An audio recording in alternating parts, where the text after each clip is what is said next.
Salut les explos, salut les filous. Oui, c'est moi le pasteur David. Alors, vous savez que chaque dimanche, une partie de vos animateurs s'occupe de vous sur place à l'église. Et puis une autre partie font des vidéos pour tous ceux qui, comme toi, ne peuvent pas venir à cause du manque de place. Ce dimanche, eh bien, les animateurs qui font les vidéos, eh bien, se reposent. Et puis, Lapinou aussi, il a bien le droit aussi à des vacances de lapin, il n'en a pas eu en février. Alors, c'est bien qu'ils puissent aussi avoir un peu de temps pour eux. Mais restez avec nous, je vous réserve plein de surprises. Allez, allez, allez! Allez les bleus, allez les bleus, allez les bleus! Il vous reste plus que 2 minutes pour marquer un but là! Oh non, mais allez! Vous les avez mis 7-1 l'an dernier là, et maintenant vous n'êtes pas capable de marquer un but là. Non mais c'est pas possible. Allez-y les gars. Allez, c'est pas possible. Allez-y, allez les bleus. Oh non. Oh non. Oh là là, ça y est, c'est terminé. Oh, c'est pas possible. Ah, ça me dégoûte, tiens. Regarde, ça, c'est pas possible. Oh,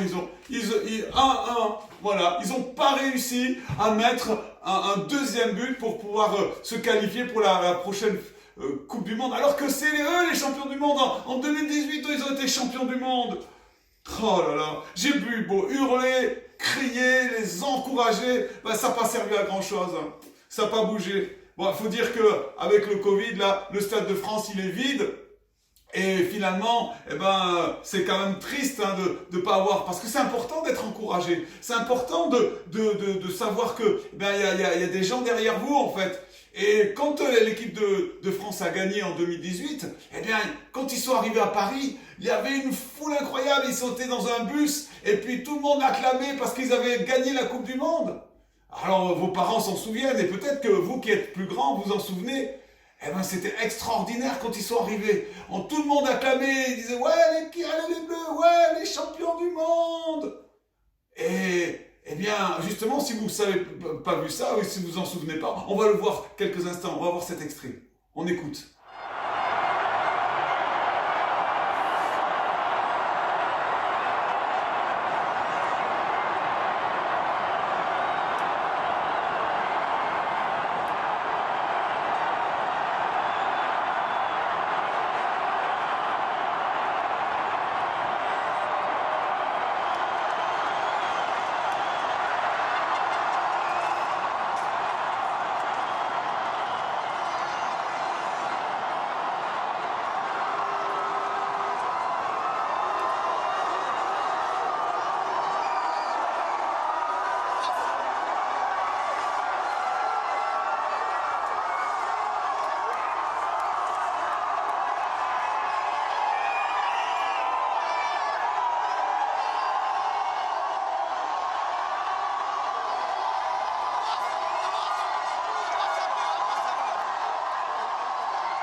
Les Bleus fêtés par leur public, salués par les Français.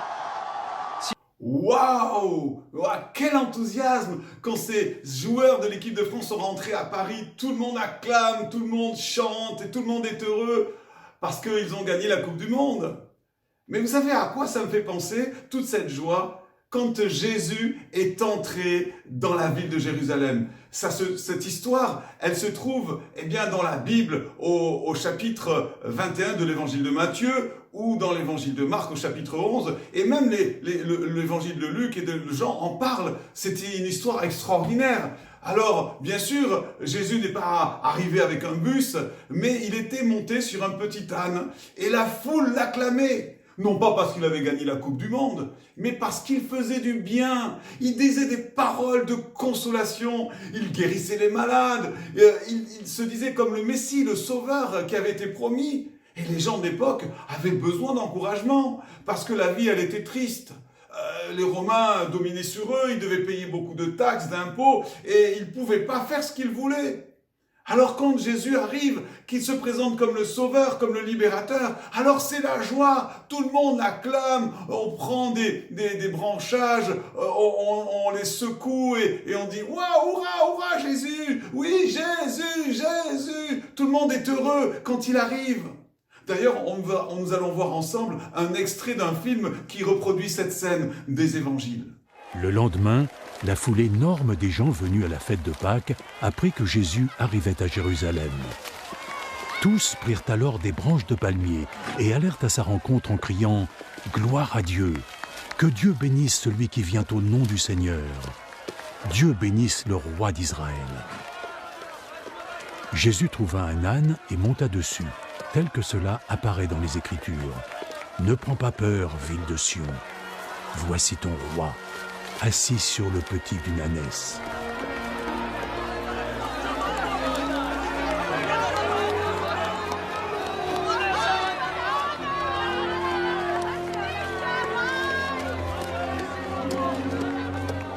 Ses disciples ne comprirent pas tout de suite l'ampleur de cet acte, mais lorsque Jésus eut été glorifié, ils se souvinrent que les Écritures avaient annoncé cela à son sujet et que cela avait été accompli pour lui.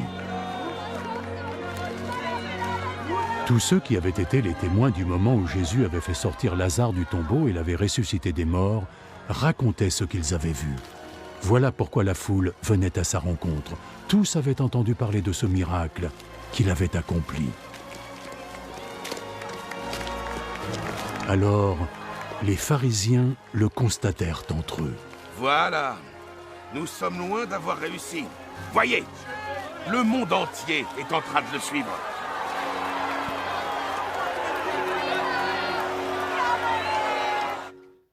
Eh bien, vous avez vu comment les gens étaient contents d'accueillir, de recevoir Jésus.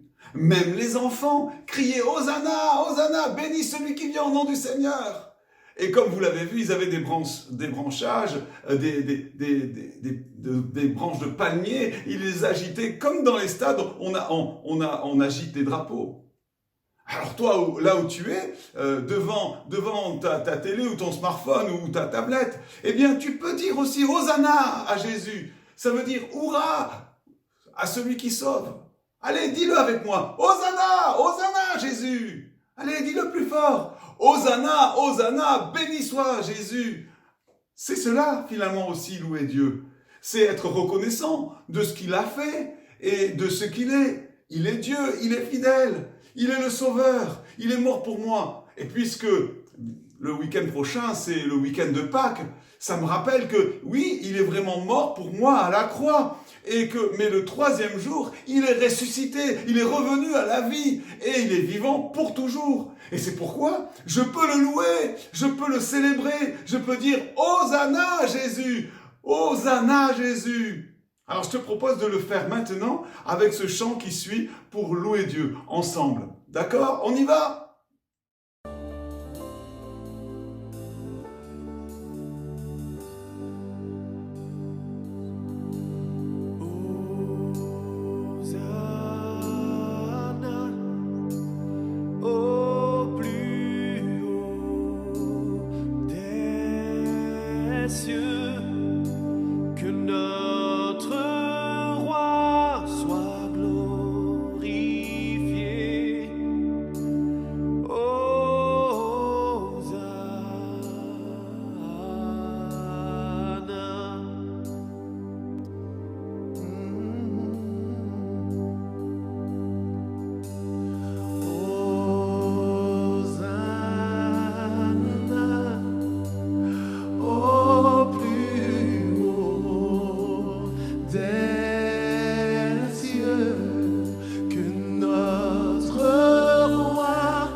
Waouh, c'était super ce chant. J'espère que tu as pu chanter de tout ton cœur avec moi. J'ai pu chanter aussi. C'est super de chanter de tout son cœur Jésus, Hosanna. Hein. Mais moi, je vais te lancer maintenant un défi. Cette semaine, alors peut-être que tu ne sais pas lire, tu es encore petit, tu fais partie des filous, mais je te propose avec ton papa ou ta maman de lire dans les psaumes de louange qui sont dans la Bible. Tu dis ça à ton papa ou ta maman le soir et tu as ces psaumes qui parlent que Dieu, il est grand, Dieu, il est bon, Dieu, il est fidèle. Et ça va t'encourager, eh bien, tous les soirs ou peut-être le matin, ou même le midi, en tout cas de chanter, de dire Dieu, tu es incroyable, et de louer Dieu comme les gens l'ont fait lorsque Jésus est entré à Jérusalem. Et puis si tu es peut-être plus grand et que tu sais lire, eh bien tu peux lire dans ce livre des psaumes, c'est à peu près au milieu de la Bible, le livre des psaumes, et puis tu en lis quelques-uns, et ça va t'encourager toute cette semaine, eh bien, à louer et à célébrer. Alors, n'oublie pas, eh bien, Hosanna, béni soit le Sauveur, et puis je te souhaite une bonne semaine de Pâques.